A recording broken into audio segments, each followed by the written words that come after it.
आज जो हम लोग करेंगे वो डेमोग्राफिक कंडीशन पढ़ेंगे। डेमोग्राफिक कंडीशन किस टाइप का था इंडिया का उस टाइम में, तो वो हम देखेंगे। डेमोग्राफिक कंडीशन मतलब होता है जनसंख्या संबंधी जो बातें होता है उसे हम डेमोग्राफिक कंडीशन बोलते हैं। सो इसे इंग्लिश में आप मीनिंग इसका ऐसे भी बता सकते हैं, related to the structure of population. ठीक है, तो चलिए मैं लाइन बाय लाइन पढ़ता हूँ, फिर आपको बताता हूँ कि ये क्या है। So demographic conditions during the British rule exhibited all features of a stagnant and backward economy. First point क्या है? सो डेमोग्राफिक कंडीशन जो है क्या था? British rule exhibited all feature of stagnant and backward economy. तो हमारा country उस time एक बैकवर्ड इकोनॉमी था, अभी हम लोग का डेवलपिंग इकोनॉमी में आ चुका है। हम लोग अभी डेवलप कर रहे हैं, बहुत ही रैपिड रेट से डेवलप कर रहे हैं। ठीक है, आप लोगों को जैसे कि पता ही होगा। तो फर्स्ट ऑफिशियल सेंसस, पहला जो ऑफिशियल सेंसस हुआ था वो कब हुआ था और उसका रिजल्ट क्या हुआ था वो हम देखेंगे। सेंसस मतलब क्या होता है? जनगणना, मतलब काउंट किया जाता है कि कितने आदमी हैं कंट्री में। ठीक है, उस पर्टिकुलर टाइम में कितने आदमी हैं कंट्री में वो काउंट किया जाता है। So let us see, the first official census was conducted in the year 1881 through suffering from certain limitations.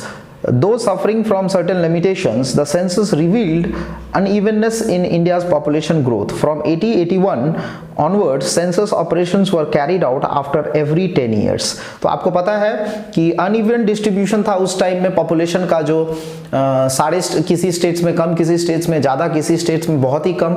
और इसी वजह से जो अब उसके बाद क्या हुआ, 1881 के बाद से रेगुलर आफ्टर एवरी 10 ईयर जो हमारा सेंसस होने लगा। और हाल फिलहाल में भी आप लोगों ने न्यूज़ में सुना होगा कि हमारा सेंसस होने वाला है, लेकिन कुछ कारणों की वजह से वो रुका हुआ है। तो वो स्टेट वाइज अब सेंसस होने वाला है जो हर 10 साल के बाद होता है। तो उस टाइम से ये एक ट्रेंड बन गया इंडिया में कि हर 10 साल पे एक सेंसस होगा जिसमें हमारा सारा जो पॉपुलेशन है, जो हमारे कंट्री के नेशनल्स वगैरह हैं, उनके सारा डाटा इकट्ठा किया जाएगा और इसी डाटा पे सारा चीज़ बेस्ड होता है। जो इकोनॉमिक पॉलिसी बनती है, सारा पॉलिसी जो होता है इसी डाटा के ऊपर में बेस्ड होता है। यही एक प्राइमरी सोर्स ऑफ डाटा है।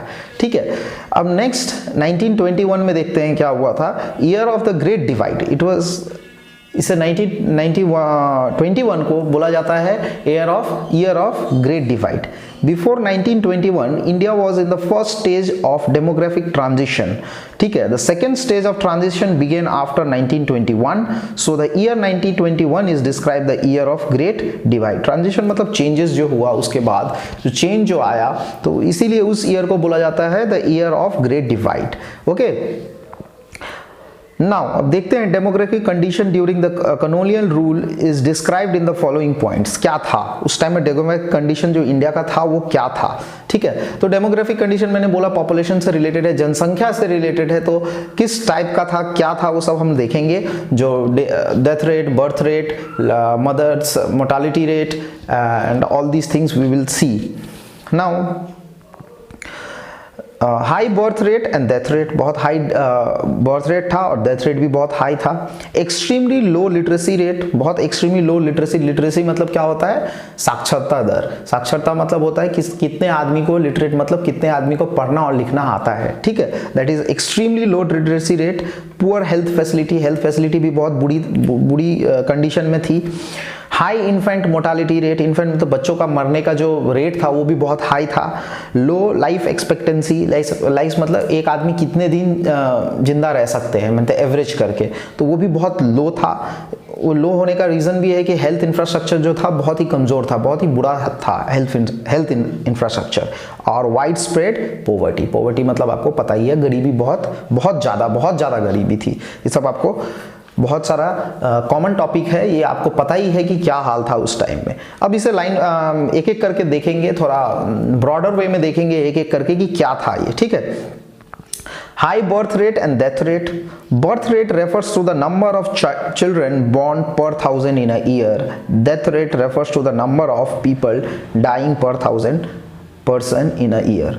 Both birth and death rate were very high at nearly 48 and 40 per 1,000 respectively. मतलब 1000 में से 48 जो थे वो बॉर्न होते थे और 40 जो है वो डेथ हो जाते थे, ठीक है। मतलब ये कुछ रेट था, ठीक है। तो बहुत दोनों ही हाई था, ठीक है। आज का डेट में कुछ आपका अप्रॉक्स आ गया है, आपका डेथ रेट हो चुका है ऑलमोस्ट 8, ठीक है, और बर्थ रेट ऑलमोस्ट हो चुका है 12।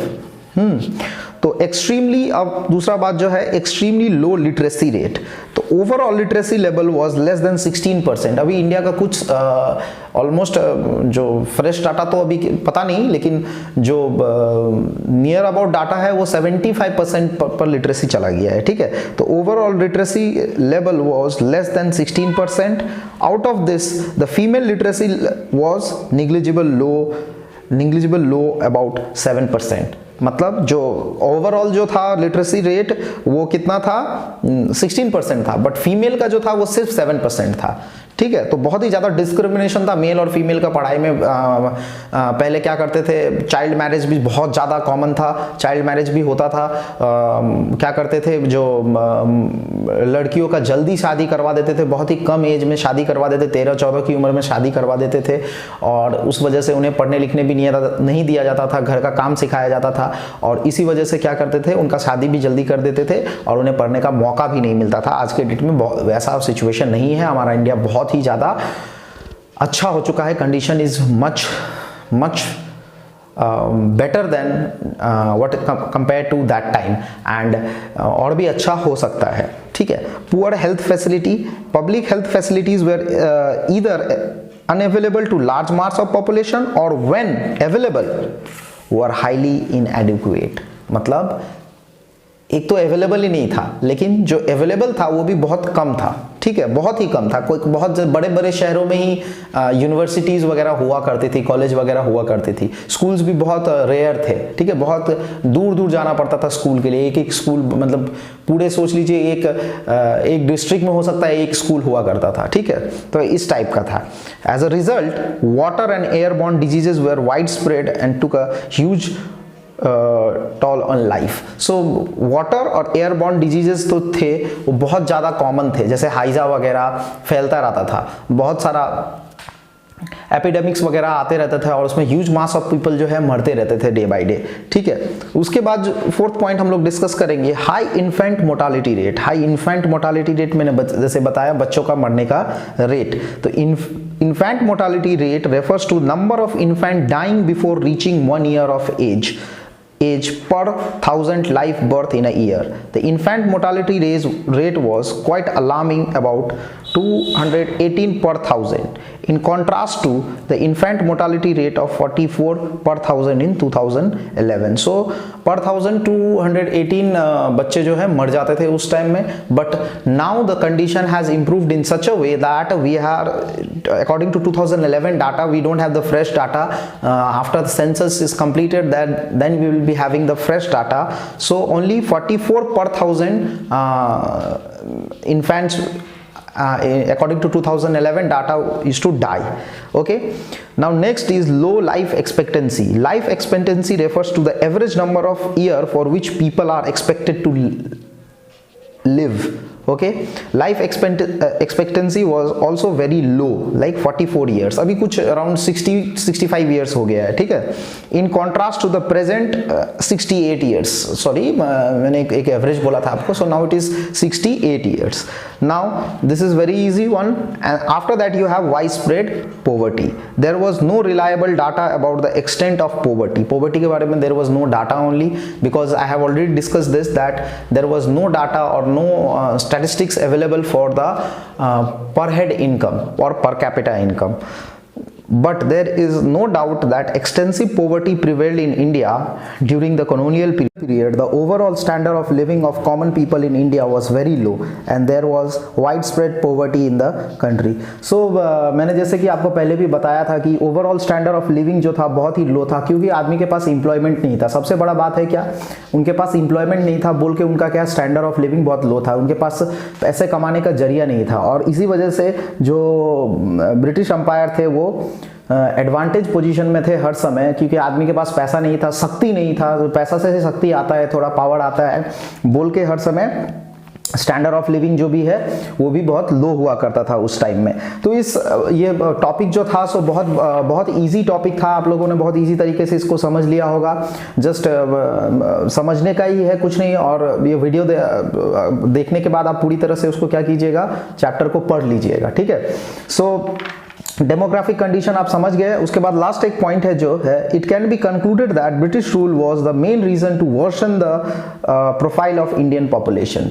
सो ब्रिटिश रूल ही जो था उसने क्या किया, इंडिया का जो पॉपुलेशन था, उसका जो लाइफ था, उसको उन्होंने एकदम मतलब खत्म करके रख दिया। तो उनका काम ही यही था कि सारे नेशंस में जाना, उसको अटैक करना, उसके अपने अंडर में लेना, उसका सारा रिसोर्स को प्लंडर करना, सारे रिसोर्स को एक्सप्लॉइट करना और एक्सप्लॉइट करके अपने कंट्री में ले जाना और खुद को अमीर बनाना, दूसरों को गरीब बनाना। तो उनका मेन टारगेट ही यही था, जो कि उनका टारगेट फुलफिल भी हुआ बहुत हद तक।